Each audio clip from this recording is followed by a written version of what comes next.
The only place where success comes before work is in the dictionary. விடல் சசோன். வேலை செய்யாமலேயே வெற்றி வருது அப்படின்னா அது ஒரே ஒரு இடம் தான். டிக்ஷனரியில் மட்டும்தான் நம்ம வெற்றி அப்படின்ற வார்த்தையை பார்க்க முடியும். சக்ஸஸ் அப்படின்ற வேர்டை பார்க்க முடியும். வேலை செய்யாமல் சக்ஸஸை நம்ம பார்க்க முடியாது. Hi viewers, welcome to grammar English grammar தமிழில். இன்னைக்கு நம்ம பார்க்க போகிறது வெக்காபுலரி, ஒரு புதிய வார்த்தை. நீங்கள் இங்கிலீஷில் நிறைய பேசணும், நல்லா பேசணும், ஃப்ளோ நிறையா இருக்கணும் அப்படின்னு நீங்கள் நினச்சிங்கன்னா உங்களுடைய வெக்காபுலரியை நீங்கள் இன்க்ரீஸ் பண்ணிக்கணும். அந்த வகையில் இன்றைக்கி நம்ம பார்க்க போகிற வெக்காபுலரி பம்ப்.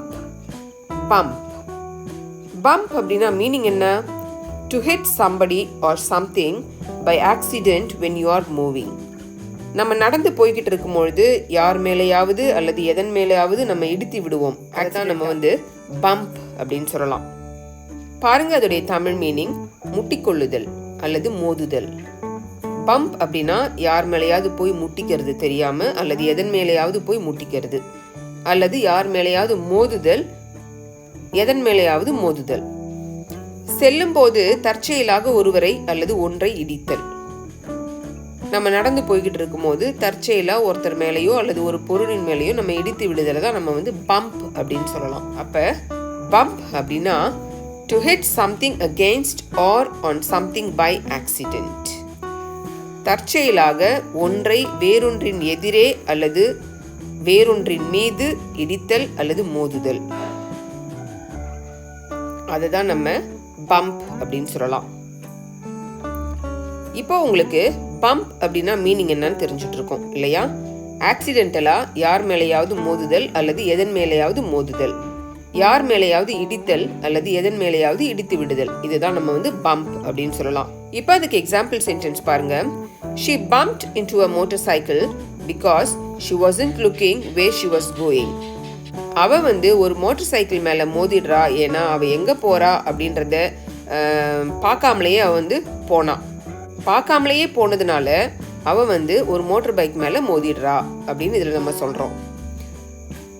அப்ப பம்ப் அப்படின்னா to knock against something with a forceful jolt. ரொம்ப விசையுடன் ஒரு பொருளின் மீது அல்லது ஒருத்தரின் மேல் மோதுதலை தான் நம்ம பம்ப் அப்படின்னு சொல்லலாம். பாருங்க example sentence. I bumped my knee on the edge of the table. நான் என்னுடைய முட்டியை அந்த டேபிளுடைய முனையில் போயிட்டு இடிச்சுக்கிட்டேன், அந்த டேபிளுடைய ஓரத்தில் போயிட்டு இடிச்சுக்கிட்டேன் அப்படின்னு நம்ம சொல்லுவோம் இல்லையா? அதுதான் இந்த சென்டென்ஸுடைய மீனிங். ரெண்டாவது எக்ஸாம்பிள் பாருங்க. There was a jerk as the bus bumped against something. Bus போயிட்டு எதன் மேலேயும் மோதி விட்டதுனால அங்கே ஒரு ஜர்க் இருந்துச்சு. மோதிட்டா ஒரு பெரிய சத்தத்தோட ஒரு குலுக்கல் இருக்கும்ல, அதுதான் நம்ம ஜர்க் அப்படின்னு சொல்லுவோம். பஸ் அப்படியே குலுங்கும் பெரிய சத்தத்தோட, அதை தான் நம்ம ஜர்க் அப்படின்னு சொல்கிறோம். பஸ்ஸு எதன் மேலேயோ போய் மோதிடுச்சு, அதனால ஒரு பெரிய ஜர்க் இருந்துச்சு, ஒரு குலுங்கல் இருந்துச்சு அந்த பஸ்ஸில் அப்படின்னு சொல்கிறோம். அப்போ பம்ப் அப்படின்னா அதுக்கு சினானிம்ஸ் என்ன, அதே பொருள் கொண்ட வேறு வார்த்தைகள் என்னென்ன அப்படின்னு பார்த்தோம்னா பேங், பேரொலி அடி, பெரிய சத்தத்தோடு இருக்கிற ஒரு அடி அல்லது இடி. கொலைட், மோதுகின்ற. ஹிட், அடித்தல் அல்லது இடித்தல். கிராஷ், மோதல் ஒலி. ஒன்னோட ஒன்று போய் மோதிக்கும், கிராஷ் ஆயிடுச்சு அப்படின்னு சொல்லுவோம். கார் கிராஷ் ஆயிடுச்சுன்னு சொல்லுவோம் இல்லையா?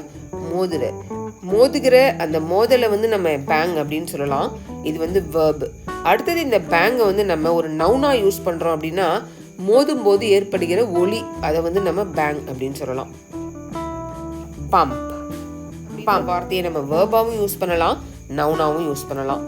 வேர்பா யூஸ் பண்ணோம்னாக்கா மோதுகிற, இடிக்கிற, அடிக்கிற அப்படின்ற ஒரு மீனிங். அதுவே நம்ம நவுனா யூஸ் பண்ணுறோன்னா மோதும் போது ஏற்படுகிற ஒலி, அதாவது பேரொலி அடி அப்படின்னு சொல்கிறோம் இல்லையா? அதுதான் இந்த நவுன்.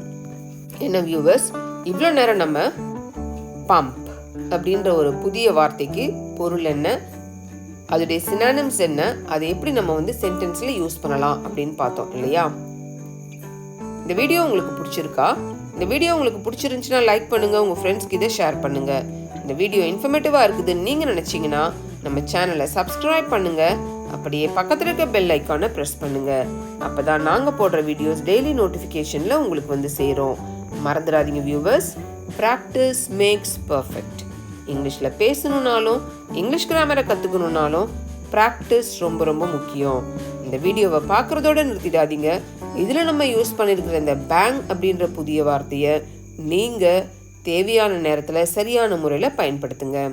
ப்ராக்டிஸ் பண்ணுங்கள், இங்கிலீஷில் பேசுங்க, கான்ஃபிடென்ஸை உயர்த்துங்க. Thank you viewers.